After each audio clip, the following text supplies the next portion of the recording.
Seul à No Watch, découvrez ce qui s'y mijote.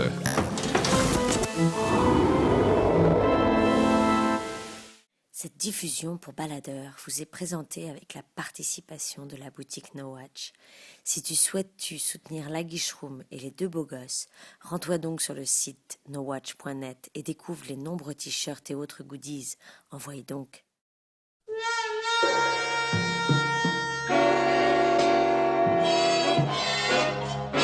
Anatomía de un asesinato.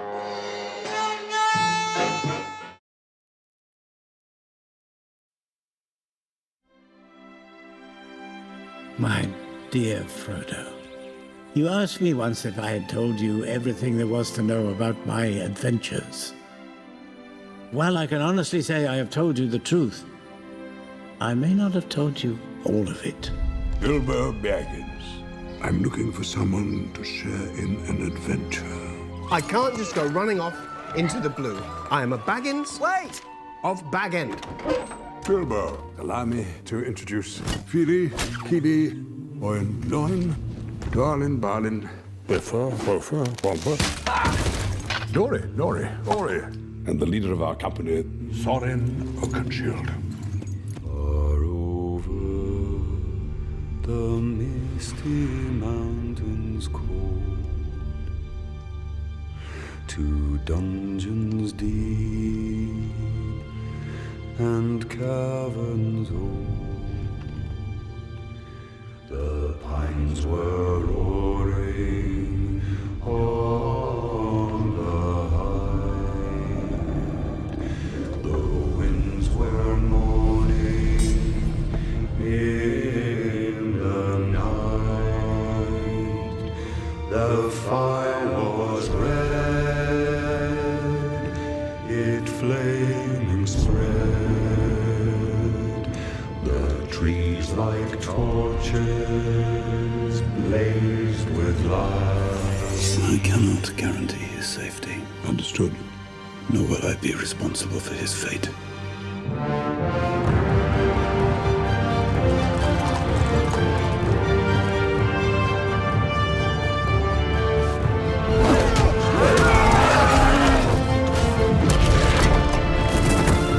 You'll have a tale or two to tell when you come back. Can you promise that I will come back? No. And if you do, you will not be the same. My name is Bilbo Baggins. Bagginses. What is Bagginses? Precious.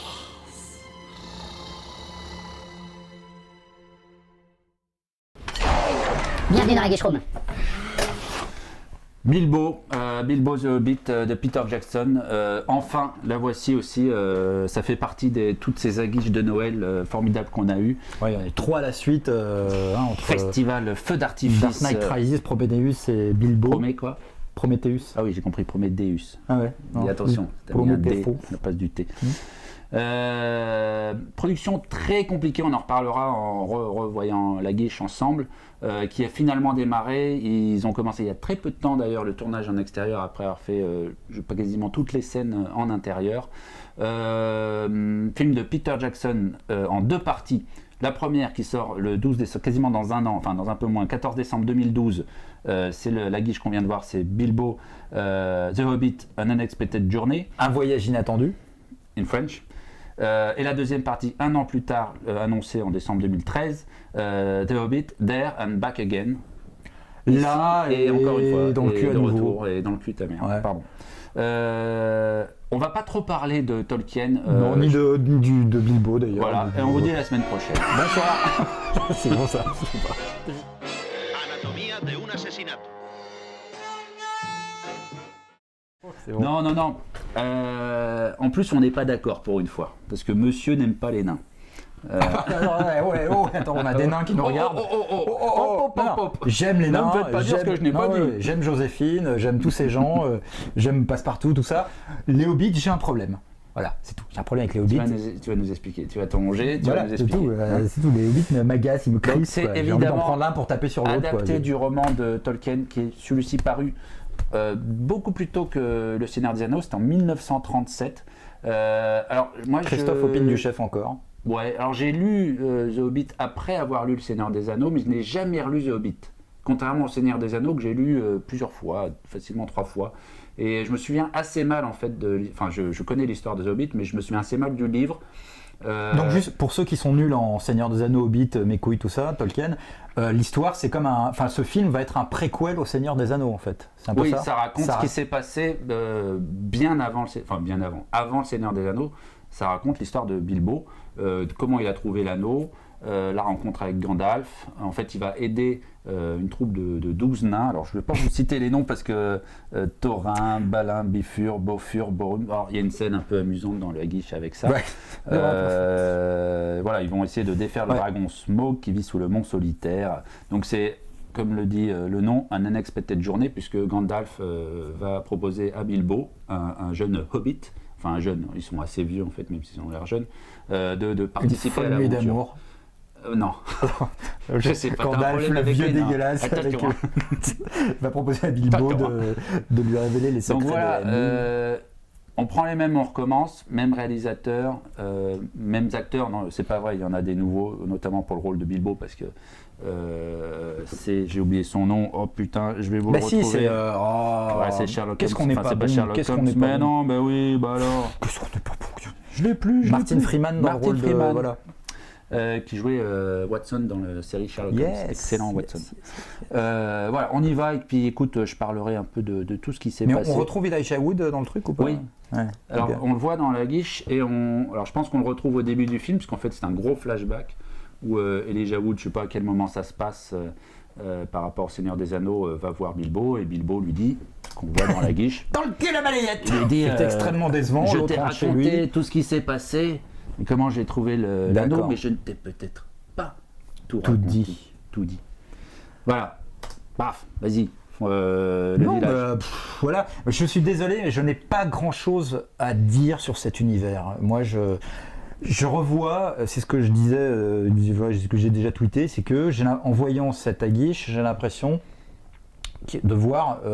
D'ailleurs, c'est vraiment une vraie bande-annonce pour le coup, ça fait plus de 2 minutes, je crois. J'ai l'impression de revoir, j'ai l'impression qu'on va se retaper le premier volet du Seigneur des Anneaux, la communauté de l'anneau, avec la même exposition ça c'est normal, dans ça la se passe comté. Dans le même décor. Oui, non mais je suis d'accord, on va voir la même suite de gags un peu débiles avec les hobbits qui se marrent entre eux, et puis, et puis le ton va s'assombrir, et puis ils vont tous chanter à voix basse là. C'est-à-dire que tu peux pas reprocher au film de se passer dans le même univers que le Seigneur des Anneaux, puisque c'est le même univers. C'est un fait. Non, mais c'est un film qui est le même village, sauf que... Alors d'ailleurs, ce village... Totalement fidèle. Je sais pas dans quelle région il est, ça a été tourné en Nouvelle-Zélande. C'est devenu une espèce d'attraction. Donc ils ont tout reconstruit et en vrai avec du bois, des briques. On voit ça dans... Peter Jackson fait des journaux de tournage, mais vas-y. Des journaux de tournage. Assume. Il en est au numéro 5 et dans le 5, il est très intéressant parce qu'on voit pas mal de choses sur le décor du village des Hobbits. Et le fait que... Bit, tu l'as dit. Les nuls. Voilà. Bruno Carrette.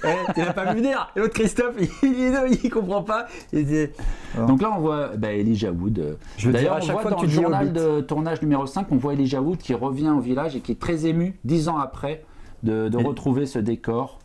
Oh, mais alors attends, c'est Ian Holm, à nouveau. Oui, ça c'est quand il est vieux. Je comprends rien. Et là, flashback. Right, il est jeune. Right.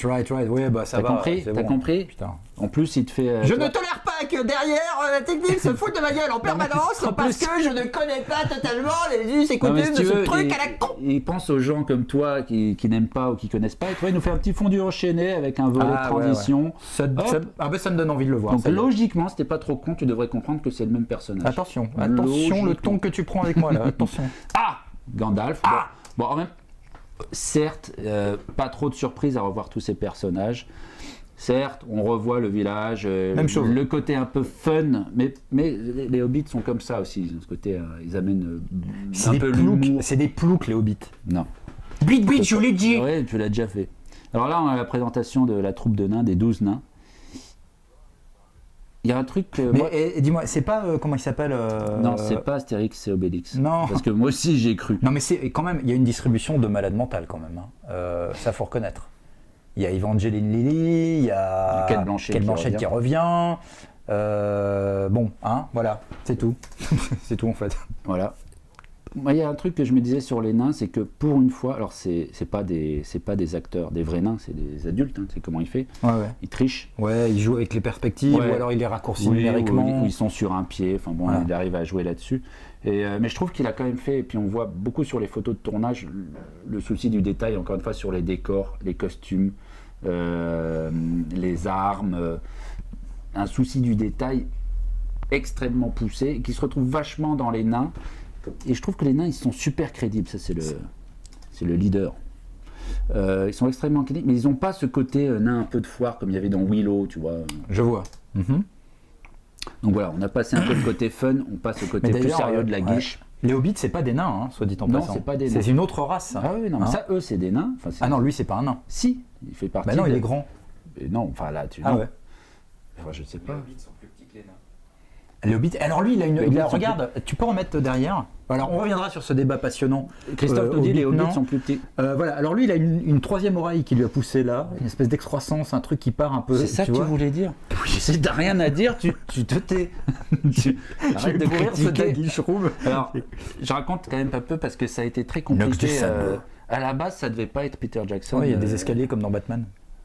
Non, c'est pas les mêmes. Ouais, ça devait pas être Peter Jackson. Non, ça devait être Guillermo del Toro. Ça devait être Guillermo del Toro. En 2004, qui avait commencé une pré-production. Et puis, ça s'est arrêté. Peter Jackson était déjà à la production. Il y a eu ça. Problème avec Guillermo del Toro. Il y a eu conflit avec les syndicats et l'industrie du cinéma de Nouvelle-Zélande, puisque les techniciens du cinéma de Nouvelle-Zélande ont noté des augmentations. Peter Jackson a fait une sorte de chantage en disant lui, je sais pas si c'est lui directement ou la production, si on n'arrive pas à trouver d'accord, je peux aller tourner où je veux. Tout le monde était prêt à accueillir, les bras ouverts. Peter Jackson. Je me rappelle de cette histoire. L'Angleterre, l'Europe de l'Est, où il y a beaucoup de tournages. Même à Melun-Sénard, la mairie s'était proposée. Bon, il aurait pu tourner des scènes dans les Alpes, tu vois, les Alpes italiennes, les Alpes françaises. Oui, là où il y a ce fameux mont Paramount, les Alpes. Ouais, la montagne du logo Paramount. Ouais, c'est ça. Écoute, je sais pas. Finalement, ils ont trouvé un accord. Effectivement, ça représente un tel enjeu économique pour ce petit pays qu'est la Nouvelle-Zélande. Je crois qu'ils sont 2 ou 3 millions, ils sont pas très nombreux. C'est une économie énorme et qu'a développé entièrement Peter Jackson en localisant le tournage du premier Seigneur des Anneaux, les studios Veta qui sont devenus des studios de FX énormes qui sont en train de supplanter les studios historiques américains à la ILM. Après, il y a eu un problème un procès entre la production et les distributeurs New Line et Peter Jackson. Alors, c'est allé très loin sur les droits merchandising du Seigneur des Anneaux. En gros, Peter Jackson a dit qu'il il s'était un peu fait enfler. Gros clash entre les deux. New Line accusant Peter Jackson, je lis un peu, d'être trop gourmand et allant même jusqu'à le qualifier d'individu myope et arrogant. C'est quand même c'est monté fort. C'est amer là, c'est amer. Ouais. Finalement, la prod a été relancée en 2007. Il devait sortir en 2010. Il sort en 2012 avec Peter en producteur et Sam Raimi en réalisateur qui avait été recruté par la prod. J'avais oublié l'épisode Sam Raimi. Peter Jackson était totalement d'accord pour le choix de Sam Raimi. Et Sam Raimi aussi était d'accord, il avait signé son contrat. Finalement, qui démissionne suite au retard de prod, Sam Raimi. Je ne sais pas ce qu'il a fait d'ailleurs. Du coup... Mais là, je sais pas trop. C'est vrai que depuis qu'il s'est fait jeter de Spider-Man 4, qu'il aurait dû réaliser aussi, je sais pas trop. Là, mes infos, c'est qu'il a démissionné du Tout le monde va certainement nous informer là dans les retours. Voilà. Et finalement, Peter a dit puisqu'on n'arrive pas à trouver quelqu'un, moi je vais le faire. J'ai déjà fait les 3 premiers, je peux me taper les 2 suivants. Mais du coup, il a été tellement pris par la production et par la réalisation de Bilbo que il a passé aussi la main sur le 2e volet de Tintin. Que normalement il aurait dû réaliser. Non, il le fait pas. C'est Spielberg qui va s'en occuper. Et encore qui va s'en occuper, c'est pas sûr parce que juste, je le dis, peut-être qu'on développera pour la bande-annonce de Cheval de guerre, mais le Tintin de Spielberg aux États-Unis, c'est un bide. Ah ouais. Ouais. Ça vient de sortir là au moment où on enregistre cette émission, et ça se plante. Bref, finalement, il y a film encore très compliqué, production très compliquée. Il est tombé malade, il a été opéré, finalement il est revenu. Enfin. Une grosse merde, ça a failli être un Lost in La Mancha du Seigneur des Anneaux. Intéressant. Et ils viennent de commencer le tournage en extérieur. on n'est pas encore à l'abri de quelques problèmes. T'as vu, j'ai l'air sérieux. Non mais c'est certain, là le film, le premier volet, ils ont terminé de le tourner quand même. Ah non, il est encore en tournage. Ah ouais. Je pense pas. Bon là, il y a des scènes extérieures, mais je sais pas quel est le... Ils tournent les deux en même temps. Budget de 500 millions. Hein. Ouais. Back to back. Quoi. Ouais. Back to back, yes. Voilà, regardez les petits épisodes que tourne Peter Jackson, c'est très instructif. Il parle beaucoup dans l'épisode 3 ou 4. Voilà, tu vois, c'est tout ça que... Il parle de quoi dans l'épisode 3 ou 4, pardon ? Il parle des techniques de tournage studio avec les caméras Red Epic, les fameuses. Oui, alors j'en profite, mini parenthèse. Alors vous allez croire qu'on fait de la pub ininterrompue pour Split Screen, le podcast cinéma de nos camarades Hervé Coiral, Hervé, Olivier, In the Blix et Gilles Dacosta, mais c'est vrai, là je reparle d'eux parce que dans le dernier numéro... C'est pas qu'on les aime bien. Hein. On les aime pas parce qu'en plus ils sont pas très sympathiques. Et ils se lavent pas souvent en plus. Mais ils ont fait un truc intéressant sur justement... The Ring. Voilà. Sur le côté technique du tournage dans leur dernier numéro, là, Split Screen, sur le côté technique du tournage de Bilbo. Et Gilles Dacosta il parlait un petit peu du journal de prod. Voilà. Et comment en fait Peter Jackson va apparemment révolutionner la technique de la 3D et du relief avec le film. Pour tempérer un peu l'excessif enthousiasme de nos amis de Split Screen. Certes, alors les caméras Red Epic avec le système de miroir, il y en a une comme ça. Et c'est le fait qu'ils tournent avec 48 images secondes aussi. Avec les Red Epic qui tournent en 5K, donc c'est un format d'image énorme. D'ailleurs, ça m'intéresserait que Gilles ou peut-être quelqu'un d'autre nous explique comment ils diffusent du 5K, parce que je ne suis pas sûr qu'il y ait encore des salles qui diffusent en 5K. Le 5K, c'est plus grand que l'IMAX. Jusque-là, l'IMAX, c'était la taille maximum qu'on avait de projection. Alors le 5K, il faut encore des projecteurs. C'est pas un problème de taille d'écran, c'est plutôt de définition de projection. On va pas trop rentrer dans la technique. Mais ce qui est intéressant, c'est que... c'est un problème d'équipement en projecteur, quoi. Il faut aiguiser les projecteurs qu'il faut. Mais effectivement, si on projette du 5K en 48 images secondes, on devrait avoir un grain, une fluidité d'image jamais vue. Quand Peter Jackson en parle, il dit on est littéralement projeté dans le film. Bon, c'est un peu du marketing. Ça va tellement loin leur marketing qu'il y a un truc complètement con, je m'étonne que personne n'ait relevé, c'est qu'on voit les illustrateurs historiques du Seigneur des Anneaux, John O, qui dessine comme ça des scènes. Alors le dessin sur une feuille A3, et il dessine avec un autre gars, j'ai oublié son nom, et ils disent on dessine en relief, c'est-à-dire qu'il y en a un qui dessine en bleu, un qui dessine en rouge, et après ils mettent des lunettes, c'est rouge et bleu, et ils regardent leur dessin en relief. Enfin, pour moi il y a un problème, un mec peut pas faire un dessin et l'autre à côté faire le même dessin, l'un rouge, l'un bleu, en décalant les couches pour... Enfin bon, petite parenthèse, mais vous regarderez, c'est dans l'épisode du journal de tournage numéro 4 ou 3, il y a quand même un peu une espèce de surenchère, on fait des trucs géniaux, on révolutionne la technique, certes, c'est James Cameron qui a quasiment tout développé sur le tournage d'Avatar. Mais il tourne quand même en relief, il tourne en relief, mais il visionne directement le relief en studio, et tu as des gars derrière les écrans avec leurs lunettes qui peuvent tout de suite regarder ce que donne le relief et régler. Mais en fait, tout ça pour... Bon, là, tu vois, je dis rien depuis une minute parce qu'en fait, je comprends rien. Mais le tout fait ça est pour dire que... Non, mais le fait est que tout ça, c'est certainement génial. Et bien sûr que tout ça, peut-être ou pas, j'en sais rien, il va révolutionner la 3D, faire avancer à nouveau cette technologie. Mais à la limite, tout ça, finalement, moi, je m'en fous. Je m'en fous en fait. Je m'en fous si le film, moi, ne me porte pas, ne me passionne pas, si j'ai l'impression de voir des formules que j'ai déjà vues dans la précédente trilogie. Et voilà, finalement, tout cet aspect technologique, en fait, so what, quoi. Bon, alors ok, non mais la technologie, on va pas faire un débat sur la technologie et le cinéma. À l'arrivée, un film c'est une histoire. À l'arrivée, au départ, ça doit être tous ça. Tous les grands réalisateurs, pas tous, mais beaucoup des grands, de Hitchcock à Christopher Nolan, sont des fous de technologie et connaissent par cœur comment fonctionne une caméra, comment on fabrique un film, mais je suis bien d'accord. La pellicule, les objectifs, la lumière. Je suis bien d'accord. Et si en effet le cinéma a connu les révolutions au cinéma ont été d'abord technologiques. La nouvelle vague, c'est, moi c'est celle que j'ai en tête. Ou c'est des réalisateurs qui ont inventé les techniques de Orson Welles à James Cameron. Ils ont inventé les techniques pour pouvoir mettre en image ce qu'ils avaient en tête. De même Lucas avec Star Wars. Même Lucas au premier tournage de Star Wars. On va pas parler de Split Screen, il commence à nous énerver cela. Mais ce que je veux dire, c'est qu'à la base, c'est que ça doit quand même être tout cela n'est rien si à la base t'as pas une histoire, des personnages. Mais là, l'histoire de Bilbo, elle est forte et elle est dense. Mais je pense que c'est une question de sensibilité. Moi, depuis le début, je suis pas sensible à cet univers. Moi, je comprends tout à fait qu'il y en ait qui soient pas cette espèce d'humour un peu à gaulois, l'heroic quoi. fantasy. Écoute, moi, j'ai baigné dedans depuis tout jeune et je suis peut-être un poil moins excité que devant Prometheus ou Dark Knight. Parce qu'il y a un côté déjà vu et Prometheus nous promet quelque chose qu'on n'a pas vu depuis longtemps, mais quand même ça reste un énorme poids lourd, quoi. Mais je note que même les fans de la trilogie du Seigneur des Anneaux, enfin de cet univers-là, j'en vois pas mal qui sont un peu qui n'ont pas été plus emballés que ça par T'as que des potes qui n'aiment pas. Est-ce que tu discutes avec j'ai des potes un peu déprimés en ce moment, c'est la crise, ça va pas très bien, mais forcément ils ont voilà quoi, tu leur montres Charlize Theron, ils disent oh des croûtes et tout, tu vois. Voilà. Donc là pareil. Alors moi passons à la notation parce que nous sommes déjà. Ouais, tu m'énerves de toute façon, tu m'énerves. Moi je mets deux. Toi, tu m'énerves. Je mets deux. Qu'est-ce que c'est ça, Christophe? Qu'est-ce exactement tu nous as filé? Un roi de l'Argonaute. Un roi du bicarbonate? Un des anciens rois de l'Argonaute. C'est un des anciens rois de l'Argonaute. J'ai pas trop dit de conneries sur l'histoire de Bilbo, tout ça. Parce que je me souviens pas très bien de l'histoire.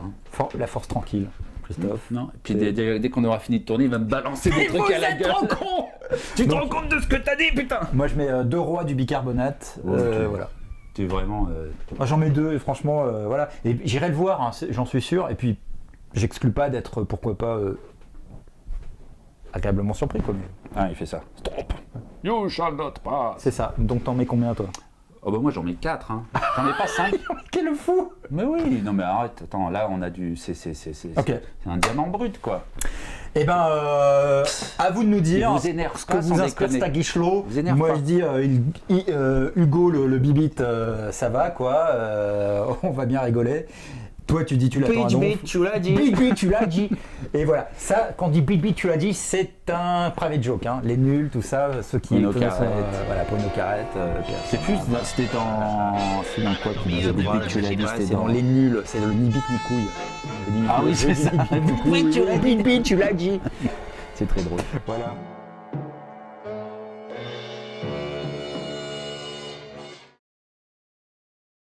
Deuxième candidat. Roger Starpon. Roger Starpon. Monsieur, est-ce que vous êtes prêt? Une seconde. Couille, bit, couille. Je vois que monsieur s'est entraîné. Mais vous êtes de quelle région? Eh bien, j'habite près de... Ah, bit, vous l'avez dit, j'habite, eh oui, oh, c'est dommage.